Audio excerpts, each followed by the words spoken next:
श्री त्रिलोक चंद छाबड़ा। यह मेरे भारत की छोटी सी एक झांकी है। अभी तो जमीन में नींव भरी है, शीश महल तो बाकी है। मिशन आर्थिक आजादी के जनक श्री त्रिलोक चंद छाबड़ा जी का जन्म सन 1957 में राजस्थान के अजमेर जिले के एक छोटे से गांव नानसी में हुआ। पिता मोहनलाल जी गांव में एक छोटा सा जनरल स्टोर चलाते थे। माता धापू देवी गृहिणी थी। 6 भाई बहनों में से श्री टी.सी. छाबड़ा जी तीसरे नंबर के पुत्र हैं। अपनी प्रारंभिक शिक्षा इन्होंने अपने गांव में और उच्च शिक्षा जयपुर में पूरी की। विलक्षण प्रतिभा के धनी श्री त्रिलोक चंद छाबड़ा जी सफल व्यवसायी के साथ साथ एक संगीतकार, गीतकार, लेखक और एक अच्छे वक्ता भी हैं।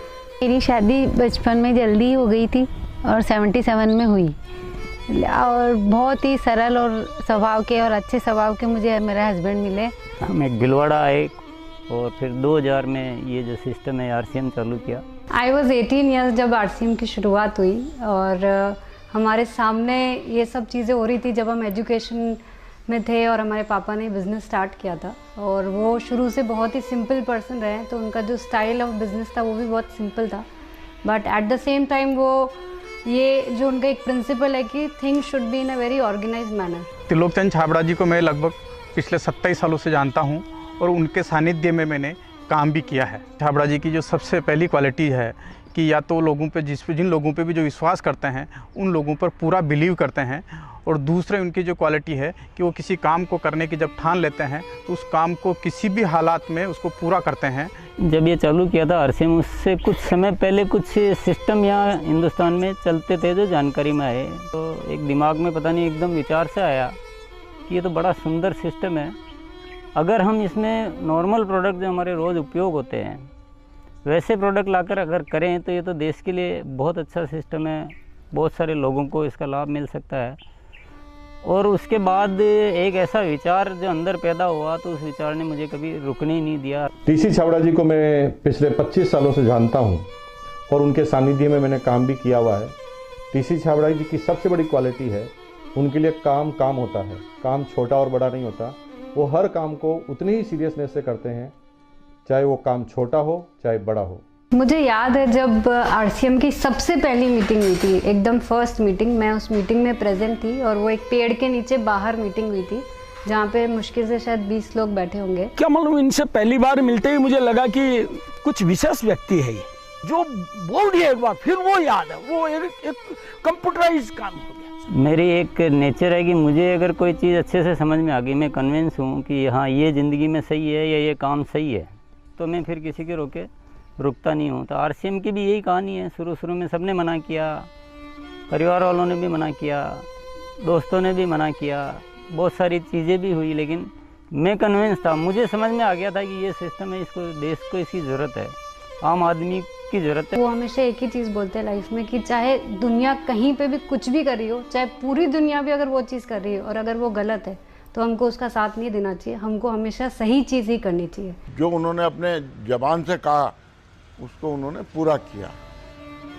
जबान के सच्चे ये उनमें मानता है। एमएलएम के नाम पर ज़्यादातर कंपनियां कुछ महंगे प्रोडक्ट लाती है उसमें और ज़्यादा कुछ उसमें से बांटने की कोशिश करती है, और हम आरसीएम में ऐसे क्यों प्रोडक्ट लाते हैं जो बहुत कम रेट में होते हैं। बहुत ज़्यादा इधर कुछ चीज़ों को हाई फाई करना या कुछ बहुत ज़्यादा हर कहीं खर्च कर देना, तो मेरे को कुछ महंगी चीज़ खरीदना पसंद नहीं है लाइफ में।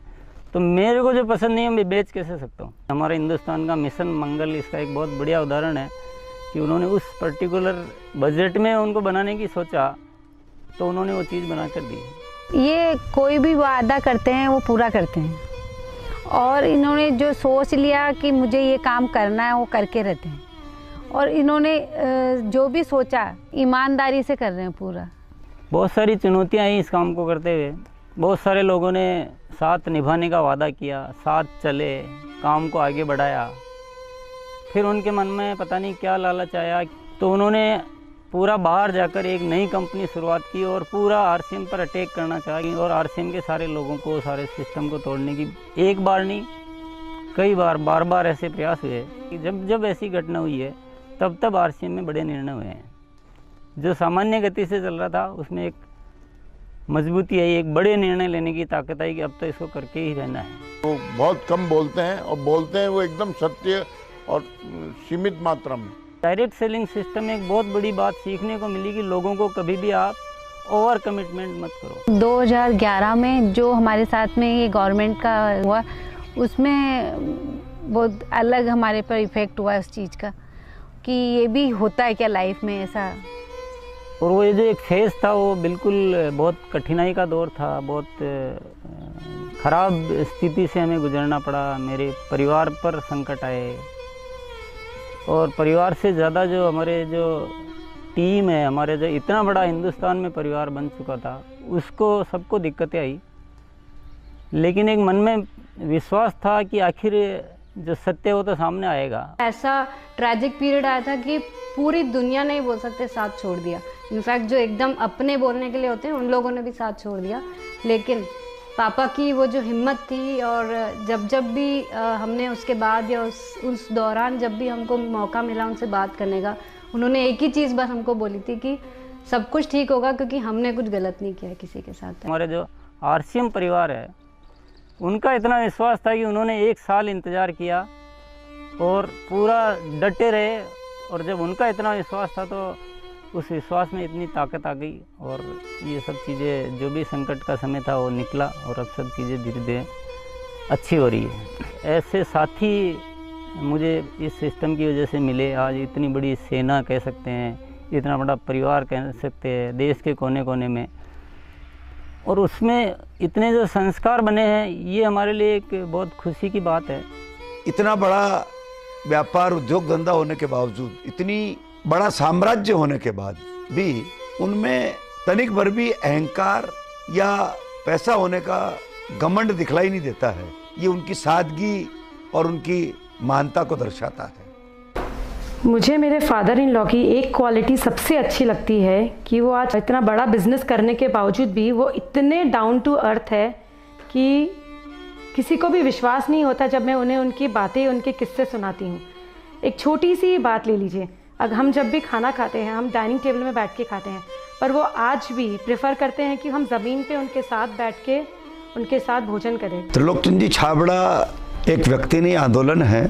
उनके जीवन में उन्होंने बहुत संघर्ष तो किया ही है, लेकिन सबसे बड़ी बात उनमें है सादगी और सच्चाई।